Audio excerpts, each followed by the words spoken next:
Good afternoon, and thanks for clicking on to the Tuesday edition of Vogan's European Outlook. So, in today's video, we're going to look at a couple of different things because you don't want to get to this stage in the year when the transition has begun from winter into spring and start to repeat yourself, especially when the weather is kind of somewhat quiet at the moment.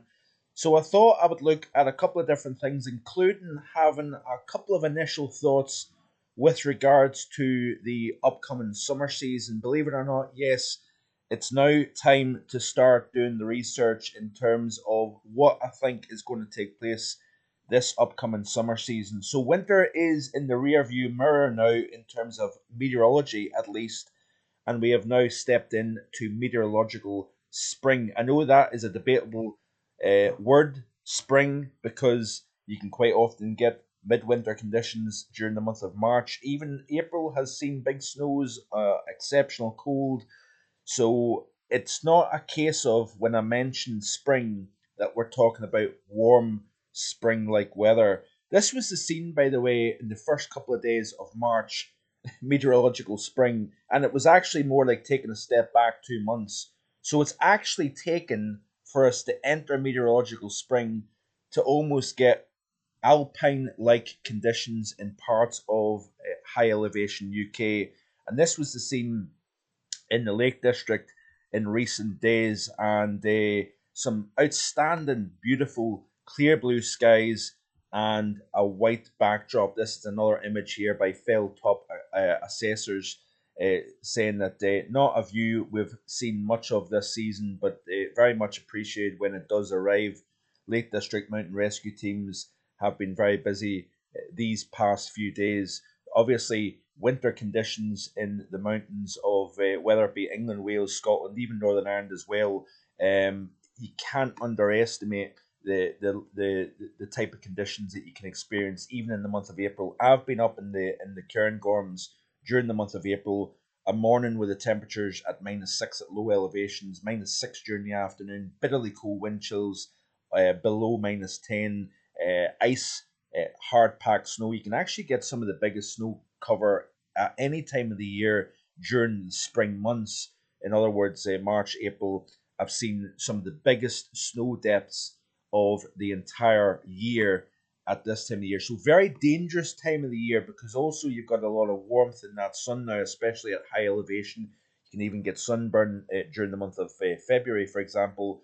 But it's a very deceiving time of the year. You're starting to find I don't know if you've noticed actually in the last couple of days I've been sitting out in the conservatory because actually the conservatory is warmer than it is in the house because you're now starting to see the strengthening of incoming solar radiation. But nights still get bitterly cold at times depending on the type of atmospheric conditions that we may have in place. But also you can get a little bit more warmth off that sun. Interesting couple of tweets here. I'm going to look at a couple of tweets and then we're going to look at some of the CFSv2 model output with regards to the upcoming summer season. It's just a little bit of fun today as opposed to anything formal. This is not a summer forecast by any stretch, but thought we'd talk about it. I'll share a little bit of thoughts with regards to the El Nino, the demise of the El Nino, and the likely incoming La Nina. What kind of influence may that have on the local pattern? That is going to be the question. Interesting tweet here by One Stayed Weather.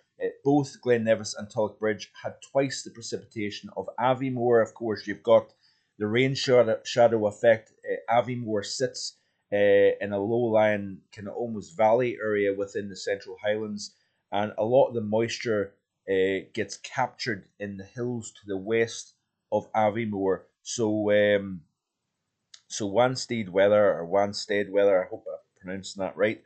I'm sure somebody will correct me. But both Glen Nevis and Tulloch Bridge, in other words, Furset, had twice the precipitation of Aviemore over the past winter. Imagine if it was all snow, would equate to well over 8 meters of lying snow on the Ben. So that would certainly be quite the sight and something we haven't really seen in this part of the world in quite some time. Another interesting tweet by the same person: no lying snow this winter leaves it the second last in the winter index. This is an interesting one, actually. So this is the Greater London area, just above 1989 to 1990 by 0.5 Celsius. If there is lying snow at 9 a.m. between now and May, this would change. So this is a tweet that was published on the 1st of March, the first day of meteorological spring.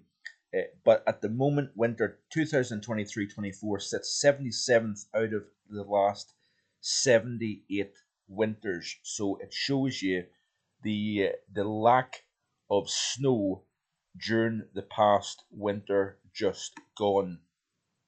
And I thought that would be interesting to share with you. I'm just having a quick skip through just to see if I've got anything else to share, and then we'll get into the meat and bones of today's subject.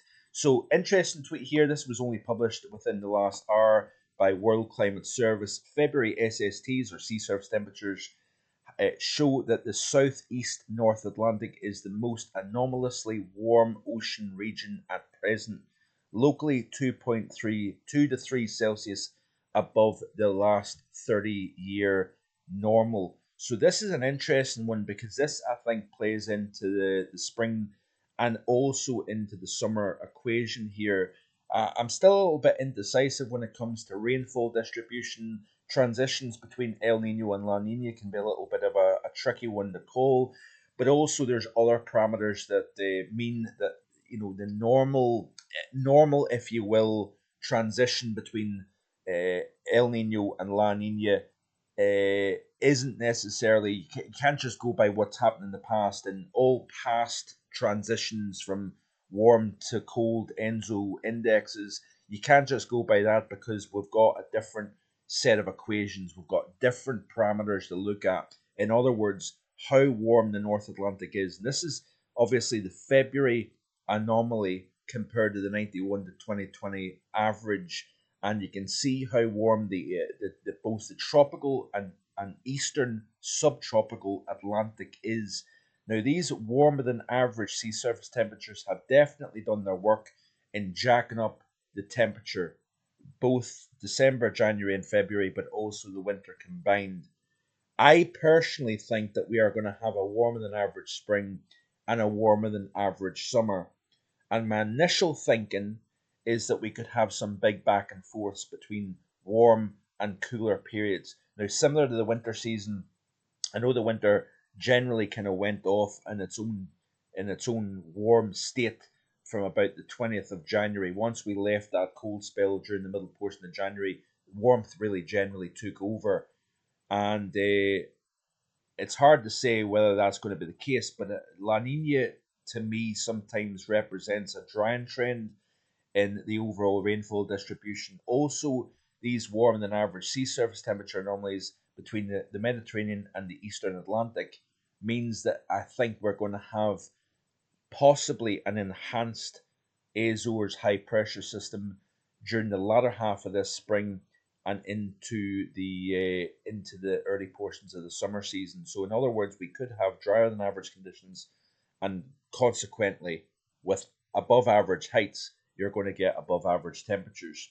So these are initial thoughts when it comes to the overall spring season. I think we're going to have spells of cool as well as warm during the course of this spring season. Remember, the final stratospheric warming has to get taken into consideration. I'll try and look at that in the next day or so. I've not looked at the stratosphere in a few days, but you can see here, this is the standard deviation from normal in the sea surface temperature anomaly profile, and look at how much the Atlantic basin as a whole, both north and south of the equator, stands out in a warm mode. Now, these warmer than average sea surface temperatures can translate to both above average pressure, can boost high pressure, but also it can enhance low pressure and enhance rainfall. This is the complicating factor in this.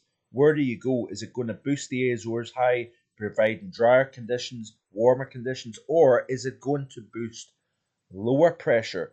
And remember, with the blocking over the North Atlantic, forces the jet further south. These areas of low pressure that develop all along that jet stream then has fuel to tap off the Atlantic waters being warmer, very warm compared to average. So this is the thing that I'm toiling with in terms of the rainfall distribution. Now, also during the spring season, rainfall distribution becomes very important when it comes to an overall summer idea. The wetter the soils, sometimes that leads to more lower pressure, rainfall, etc., etc. Drier soils, the opposite, can tend to feed back to a drier overall environment, higher pressure, and warmer conditions as a result. We've seen that back last May and June, warmest June on record, remember, it took place. So let's have a look and see what we're looking at in terms of the overall situation here. So this is the current sea surface temperature anomalies according to the CDAS data here. And this is climatology between 81 and 2010. Let's see if we can get a bigger version of this chart to make it easier for you to see. That's certainly blown up, isn't it? You can see here the warmer than average sea surface temperatures. We've got slightly cooler than average waters off the east coast of North America, central North Atlantic, but it's all this fuel across the equatorial, subtropical, and tropical portions of the Atlantic basin. And I think with dry ground over Iberia, wouldn't be surprised, even at the end of March, that we get a surge of early summer warmth. That would not be a surprise given what we've seen so far. Let's have a look at the temperature anomaly chart here for the individual basins and have a quick look at the Atlantic in particular. So this is the North Atlantic water temperature anomaly here. And you can see generally it's kind of bounced by about between plus 0.4 and plus 0.6 Celsius in since the end of last year, right the way up to early March. You see a slight drop in the North Atlantic sea surface temperatures, which is quite interesting. But overall, they're holding firmly warmer than average here. Let's have a look at the mid-latitude Atlantic, and this will be interesting. It's held up at a very similar state, if you notice, over recent months. So it's generally been between plus 6 and plus 8 Celsius above average. I actually thought it might have been slightly higher than that. Are we going to have a look at the main development region of the global tropics? Main development region of the Atlantic, you can see here, it's generally at around 1 degree above the average. So obviously I made mention in the last couple of days with regards to the hurricane season. That will be an interesting one to see whether it's going to be a potentially historic hurricane season, or is there something else that's going to be thrown into the mix that perhaps changes the overall equation. That will remain to be seen. So let's have a very quick and dirty look at the latest CFSv2 for the upcoming few months. This is the 500 millibar geopotential height anomalies overlooking the northern hemisphere. This is for the month of April, and you can see here that quite clearly there is a blocky theme going on. Now, remember what's going on with the stratosphere. We're going to see a wind reversal. Is it going to be the final nail in the coffin to the polar vortex for 2024 until we get to next autumn? That remains to be seen. But I do think that we are going to enhance the blocking to the north of the UK over the next few weeks here. But like I've already harped on about, the question is, do we have colder to tap to provide a colder theme? And what we're going to have is the fight between the strengthening sun versus the type of air mass that we may deal with. The month of May is a very blocky look here. This is May, and you can see that we have got higher than average pressure across the majority of the northern hemisphere. But the question is, where is the core of these high pressure systems? You notice here we've got one over central northern Asia, we've got another over the North Pacific and Alaska. You tend to find that with this versus a northern blocking over Greenland and the North Atlantic, you would have a trough over the central and eastern portions of the United States. You would also expect to have more of a trough over Europe. How much rainfall are we going to see? Is it going to be drier or warmer than average? These are the questions that you would be asking. Now, this is now entering the first month of meteorological summer. And again, it looks as if the model is trying to have a lot of blocking up across Greenland and the North Atlantic here. We've got this kind of subtle area of low pressure down near the Azores. Wouldn't be surprised if we have kind of higher pressure up near the UK and extending north towards Greenland. A little weak area of low pressure, perhaps over the Bay of Biscay to the west of Iberia, might be a thundery type of low that sends energy northwards up into a warmer air mass. I think generally with a warmer sea surface temperature profile, it would be hard to get a cooler than average month. That being said, however, you get a trough stuck overhead for a series of a couple of weeks, enhanced rainfall underneath that trough. You could find yourself actually seeing below average temperatures. So this is the thing. Nothing is clear cut when it comes to meteorology, and nothing is clear cut when it comes to this day and age and the warmer overall backdrop to the planet. Now, interesting enough, for the month of July, the model is indicating that we shift the core of high pressure away from Greenland towards the UK and Ireland here. So that would suggest to me warmer to potentially a very warm July and also dry on average conditions. Then the month of August comes into play, and you can see here that we still have that firm high pressure. Remember, it's difficult to see really depict what's being portrayed here in the model because you know that it's not going to be high pressure dominating the entire northern hemisphere. You have to kind of use your imagination a little bit and go and use some form of meteorological mindset to go. The model you can't take literally. So where the core of high pressure is, you tend to find there's got to be a weak, at least weak area of troughiness or lower pressure in another portion of the hemisphere. So when you got the block somewhere else, you've got lower pressure and a trough somewhere else positioned as well. So you have to kind of take a few things here with a large grain of salt. This is a bit of fun. Remember, this is not taken as verbatim. This is the month of April in terms of rainfall distribution. Now, I wouldn't be surprised about this. Drier north, wetter south. That would represent higher pressure to the north of the UK, lower pressure further south down towards Iberia and France. Into the month of May, drier than average conditions. Remember, keeping in mind the transition to colder waters, but there's always that lag that has to be taken into consideration as well. Wouldn't be surprised if we have a wetter theme during the spring season, early summer. Then we dry things out as we progress forward. That is another thing. That is another option in the table. But you can see here, this is the month of June. This is the month of July, drier than average. So drier than average conditions. Bear in mind what the model was suggesting with regards to the 500 millibar. This is the month of August. Wetter than average conditions to the north, but drier than average across the UK as a whole. Looking at the 3-month period in terms of rainfall distribution, this is another interesting one here.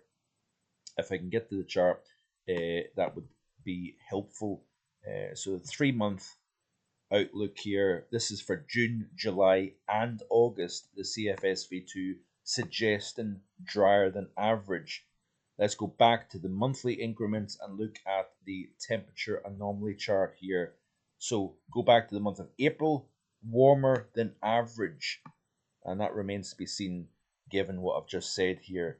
The month of May, the month of June, look at how warm compared to average it is. The month of July, wouldn't be surprised at this, by the way. Core high pressure centered near the UK or over the UK with drier than average rainfall. You would expect to see a fairly warm July overall. The month of August, also warmer than average. The 3-month increments here, so June through August combined, looks like this here. Or should I say, looks like this. And certainly the CFSv2 is going for a firmly warmer and drier than average summer. But listen, we're in the early March, long way to go. There's going to be a lot of hours spent researching, taking all these things into consideration: La Nina, sea surface temperatures, rainfall distribution, etc., etc. So I encourage you, if you're now wanting to know a little bit more about how I think the latter part of the spring, so beyond now through till the end of spring and meteorological summer, stick it right here on my YouTube channel. Live streams are going to be most Sundays at 4 p.m. That is available on the channel. If you missed Sunday's live stream and you want to look back at what was said, please do so. You just have to click the live playlist at the top of the channel on the homepage, and you can watch that back at your leisure here. But plenty of things to look at. We're going to look at the weather for the rest of this week and beyond in the next couple of days as well. What are our snow chances? What is the chances of seeing any kind of wintry precipitation? All available in the coming days to come. So like, share, and subscribe, and I'll see you all being well tomorrow with more weather updates. Bye for now.